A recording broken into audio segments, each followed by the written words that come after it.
what makes us, colored is melanin.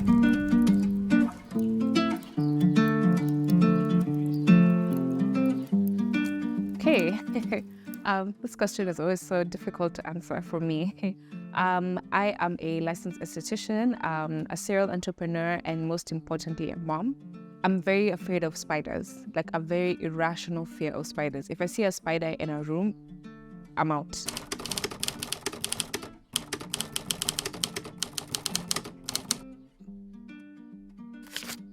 I don't remember much of my childhood. My therapist says that's a problem. I don't know. But he was in boarding school from a really young age. So I feel like I mostly grew up alone because from the age I can remember, he was already in high school. We're 10 years apart. So he was in high school. So I was living with my grandmother, and that's mostly what I remember. Yeah, actually, the most we've ever spent time together is when I lived in the States and we were roommates. Other than that, it's just been kupitana, as like you're coming home from school during the holidays. That's kind of how it was like. So I feel like I grew up kind of like as an only child, even though I have 6 siblings. We lived together from like 2019 up until 2017 up until like 2020. And he's the sweetest guy. He likes to cook, especially for other people. So he used to love cooking for me. And when I used to be on my period, he'd be the nicest person. He'd be like, what are you craving? I'll make it for you. He'd make me like a hot water bottle. I'm like, no, sit on the couch. I'll bring you the hot water bottle. And I was going through my iMessages the other day, and I saw some texts I used to send him from class. I'd be like, I'm coming home. I only have like 30 minutes. Can you please cook for me? And they'd be like, okay, sure. What do you want? Yeah, so I feel like that's his sense of always wanting to take care of me. Yeah.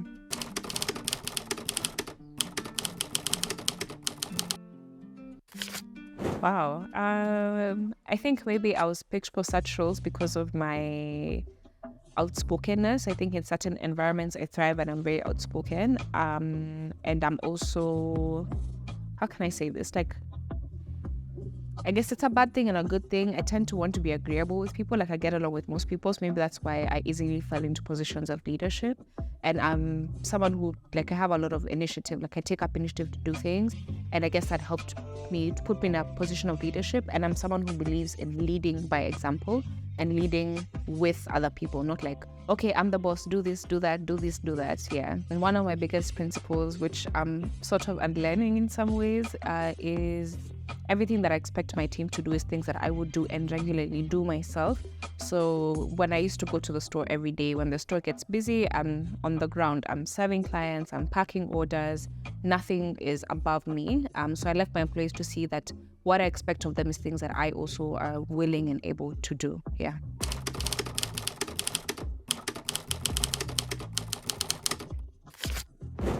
So Beauty Square is my biggest and oldest business, where we offer skincare solutions in the form of products and services. Then out of that was born Skin by Kanyi, where we offer skin treatments, particularly facial treatments, geared towards specific skin concerns like acne, hyperpigmentation, etc. And then my latest baby, actually my second latest, is Little Things Kenya, where we offer computer, phone, accessories, and gadgets, especially geared towards content creators. And my manager would be upset if I didn't mention that content creation and influencing is my latest business.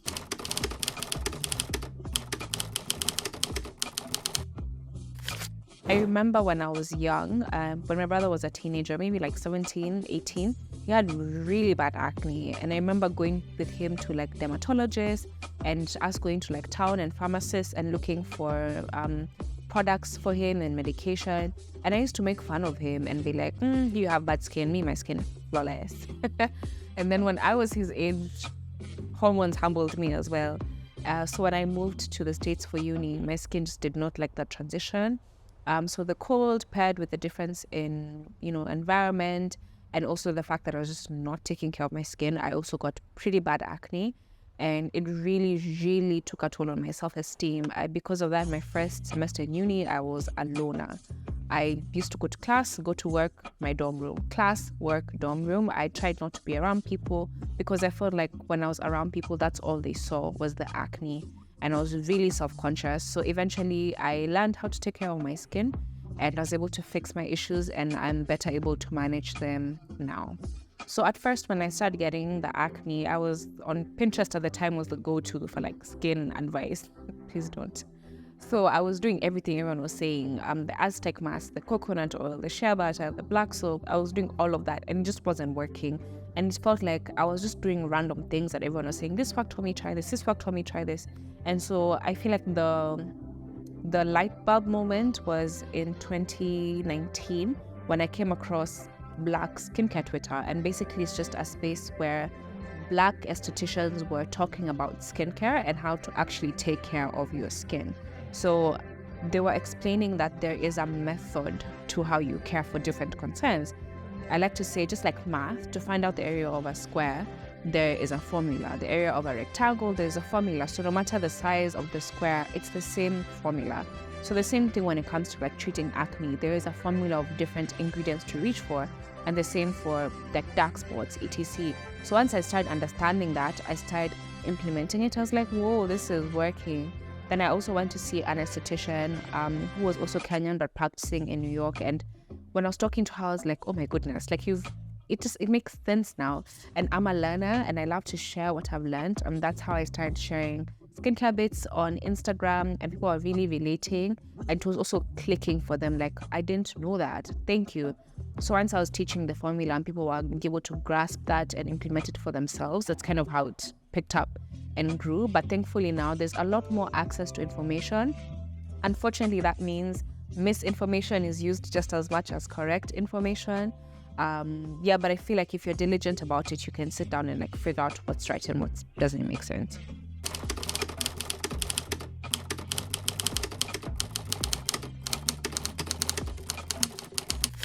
So actually it's happened the opposite direction. I started the business first, and in the beginning I was just doing like custom orders. So back then there were not many people who were bringing products from abroad into Kenya. So I somehow tapped into a market, and people would find me and they'd say, they send me a picture of like a glue or a hair gel or a hair product or makeup, and I would usually go buy it for them and ship it in because I was living in the States at the time. So I'd started that business. Eventually, it was not really working for so many foolish reasons. And then I started selling like my own stock, like I'm bringing this and this is what I'm selling. And it was going okay, but once I started learning, I was like, okay, people are asking, so where can I get these products? So I started stocking the products that were aligning with what I was teaching. And because naturally I just like to share what I've learned, it just kind of rolled like that. And that's how we are here, I guess. Yeah. Skincare, I believe, is the act of doing things to your skin that are going to get you towards healthy skin. And so our philosophy at Beauty Square is actually not about perfect skin or, glassy skin or glowing skin. It's about healthy skin. Then all those other things happen as a result of trying to achieve healthy skin. It's also a more sustainable goal because skin, just like life, has ups and downs. You'll have good days and bad days, and the same thing with your skin. But if your focus is my skin is healthy and so I'm okay with this breakout right now, I know it's going to heal, and I'm prioritizing that versus fast results, that is our definition of skincare.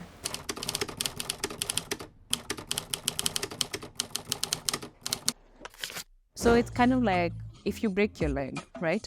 You'll probably need to see an orthopedic surgeon so they can set your leg, and then you're going to go and see someone who does physiotherapy, right? For the regular maintenance. The same thing.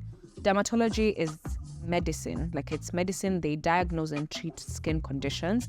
Then an esthetician is someone who's supposed to walk you through the care of your skin. So we don't go into, there's different layers of the skin. So we usually, like from the dermis downwards, we don't really play in that area so much. That's mostly dermatology. And also you go to a dermatologist when you have like a medical condition, right? Like if you have really severe eczema, or you have something that you think might be skin cancer or things like that, that's when you go and see a dermatologist.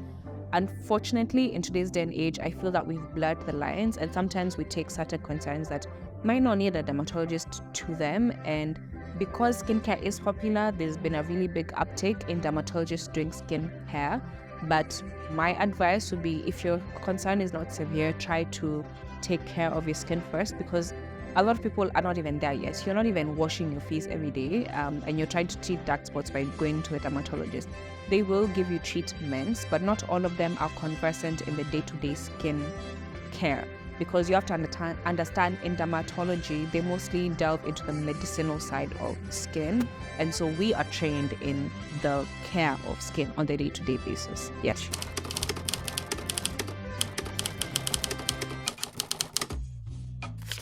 So what makes us, colored is melanin, right? And actually we all have the same number of melanocytes, even white people. Well, but the difference is the size and how much melanin that our skin produces. So because we produce a lot of melanin, we're more prone to certain concerns like getting burns from the sun, like hyperpigmentation from the sun, and also like dark spots from acne. If you notice with people who are Caucasian, they tend to get like redness, but as we get hyperpigmentation, also we are more prone to hyperpigmentation from certain facial treatments like chemical peels. I'm sure you've seen chemical peels gone wrong like on TikTok or things like that.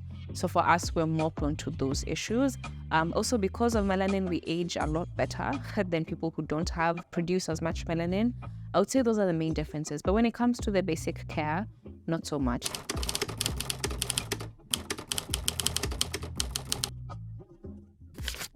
Actually, yes. There's a good chunk of men who actually do skincare, and it's a beautiful thing to see because they're actually doing it in terms of taking care of their skin. And I think that's one of the good things I like about my male clients. One, they're very diligent. Like if you tell this person, use this product this many times, this one, they're very consistent. They follow instructions very well, and they do it for the health of their skin, not so much the outcome. But I think there's a very good uptake of men taking care of their skin. There's still a small segment that's like, even your mama, but there's a good segment. And once they see results, they're actually very consistent with it. My dad is very particular with his routine, and he's in his 70s, so that should encourage you. Yes. I think the same way that you shower once or twice a day, then you apply lotion. It's the same thing for your face. It's just that you want to use products that are a bit more gentler and tailored for your skin. So you don't have to do a 30-step routine. You just need to wash your face, apply moisturizer, and then sunscreen during the day. It's as simple as that. Don't worry about the 1,000,001 steps. Yeah.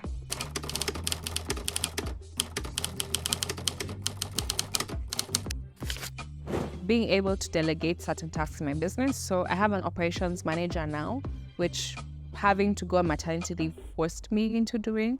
Secondly, the fact that I've been able to train and empower my employees to be able to do consultations and help clients. In the beginning, it was mostly me, and everyone would come to the shop saying, I want to see one, I want to see one. But now someone can come to the shop, and if I'm there by chance, I'll serve you. And they're like, actually, I want to talk to that person. And I'm like, yay. And also when I meet people at the store and they're like, oh, I didn't know, like I follow you on your personal page. I didn't know that you own Beauty Square. I want that to be how it is, the brand more than you know me.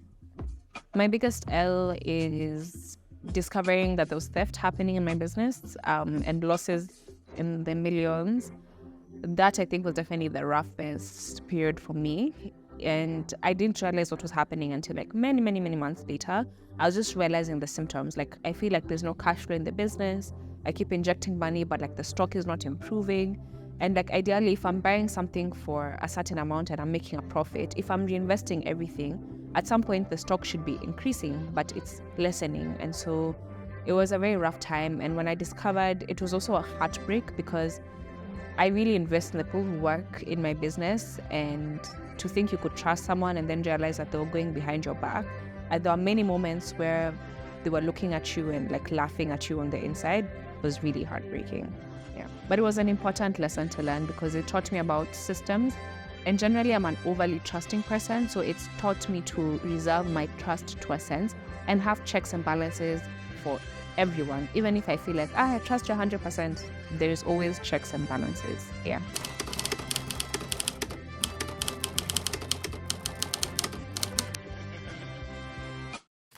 I guess I'd define excellence by trying your level best every day.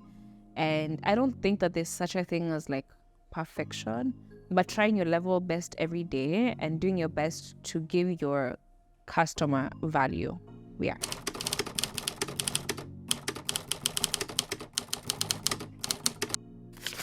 I wouldn't say as a new business owner. I think during that time that there was theft happening and I didn't realize, I questioned a lot, and I sat down many times and wrote a plan of, okay, so I'm closing the shop. This is what we're going to do.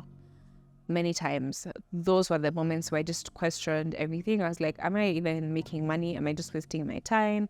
But I think the passion that I have for helping people really kept driving me. And every time there'll just be a timely encounter with someone, and like, I recognize you from 6 months ago, and the way you're walking now is different. Like, you're walking more confidently, you're more outspoken because your skin looks better, so you feel better about yourself. And also just remembering my personal experience with how I felt before when my skin wasn't so great, and now really kept driving me. Yeah.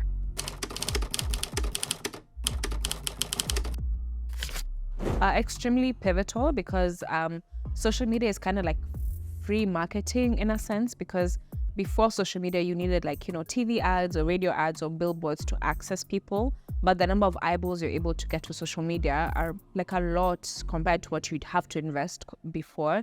So I think it's been very pivotal in giving us access to our ideal audience and customer, and helping us grow as well. Yeah.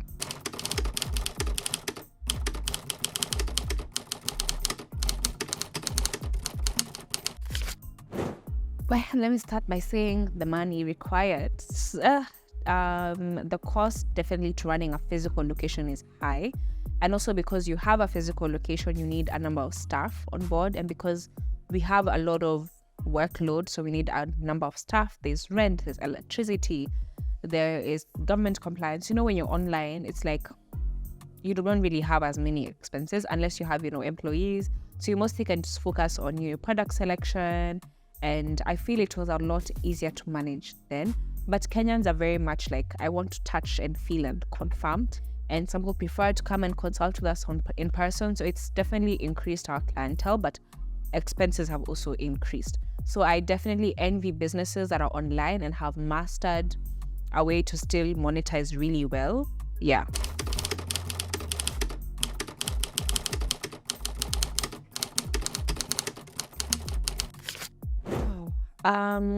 I think you learn to be very intentional with your time, because you don't have a lot of it.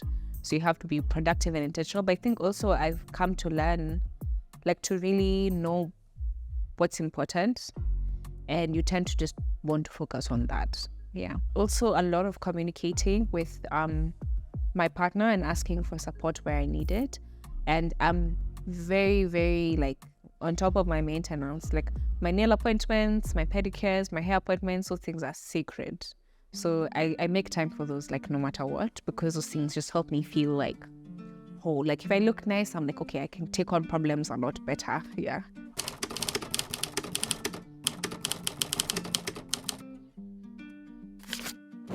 How do I fade dark spots? You can get rid of specific ones.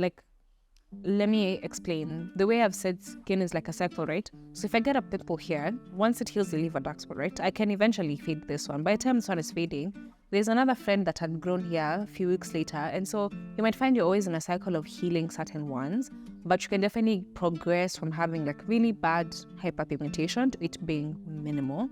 But because it's a cycle, if you get fresh acne or pimples, obviously it means fresh dark spots. But it doesn't mean that you always be trapped like that. Your skin over time will have a good progression, provided you're taking care of it. Yeah, and given other outside factors, there's other things and life events that influence your skin, like pregnancy, postpartum, certain diseases like diabetes, cancer, that can affect the overall outlook and health of your skin. That's now, even as much as we're doing skincare, those outside elements are still influencing the outcome. Yeah.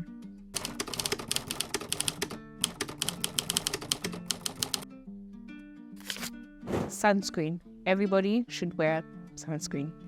Yeah. And wear the one that works for you. The sun doesn't know if you're a man or a woman, if you're black, if you're white. So we are still exposed to the same amount of UVA and UVB rays. However, with time, when people make comparisons to our ancestors, right? One, the ozone layer has considerably thinned since then. So we're being exposed to more UVA and UVB rays. But as I said, nothing is a must, right? So if your skin health is a priority for you, wear sunscreen. If you feel like it's not and you don't really care, do your thing, right? So I feel trying to have an absolutism about things sometimes can rub some people the wrong way. Like there's someone whose priorities is like investing and finance and real estate, right? Then there's someone who like is diligent with a skincare routine but has zero savings, right? People invest in the things that they feel are of priority and importance to them. Yeah.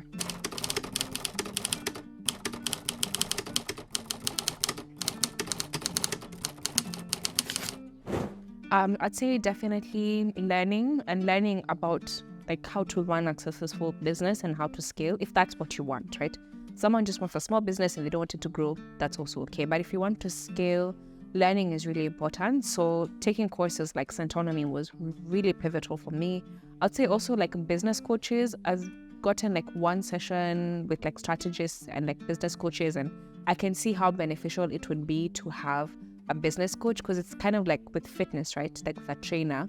I could probably train myself, but because I'm not very conversant with how to optimize my workouts to get me the results that I want, it might take me longer to get where I want to go, or I might just not get there. But with a business coach, they're like a trainer for you on like your business. And if you see someone regularly, I could definitely see the benefits of like being able to scale up your business. This is going to sound really, I don't know,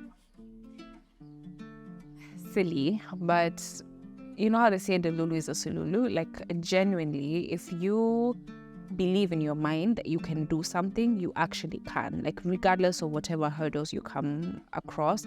And one of my favorite books is Think and Grow Rich by Napoleon Hill, and he really drives that point home. And something he teaches in the book is keeping your goal in focus every single day.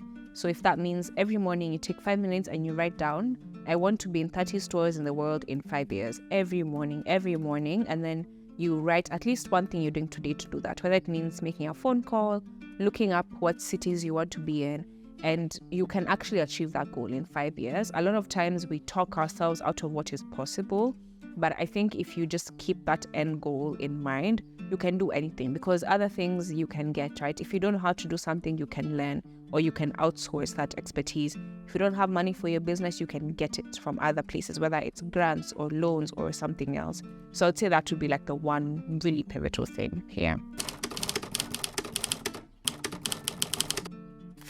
And so we're hoping to transition more into the space of the skincare advice, because I like to say you can buy products anywhere, right? But what attracts you to us is that us being able to hold your hand through your journey and the advice that we give you.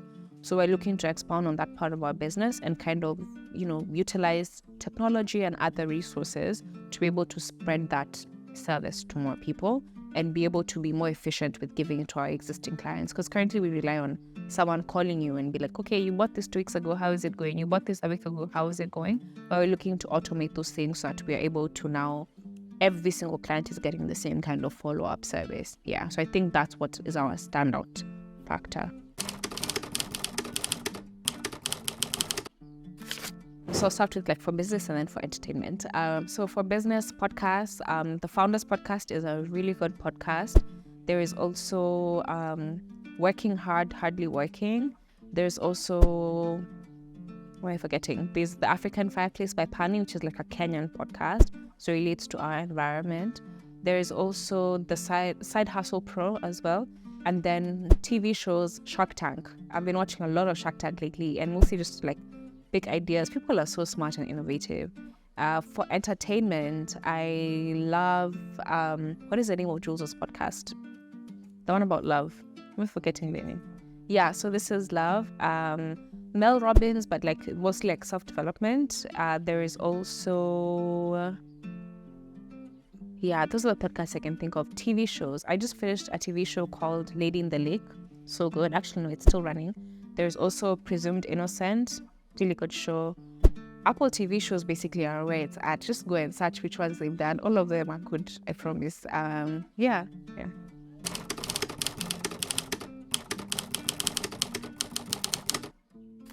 Oh, I really like the movie about Madam C.J. Walker on Netflix. I definitely related with her struggle of like starting. She didn't know much. She started connecting with clients, and then she had this big dream, and she acquired the skills and the formula that she needed to get there. And even if people kind of like were coming in her way of growth, she didn't let that stop her, and she just kept pushing and pushing and pushing and pushing. I like that the movie shows that there were costs to her success as well. Yeah.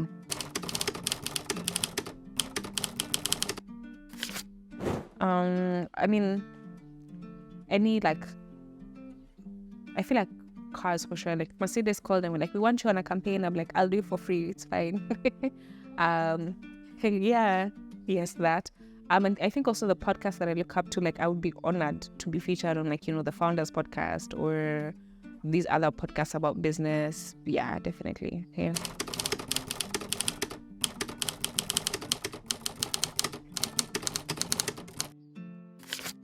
Cool. So, interesting question. I think I'd ask myself, what's the one really big mistake that I'm about to make that I should keep an eye out for? Yeah.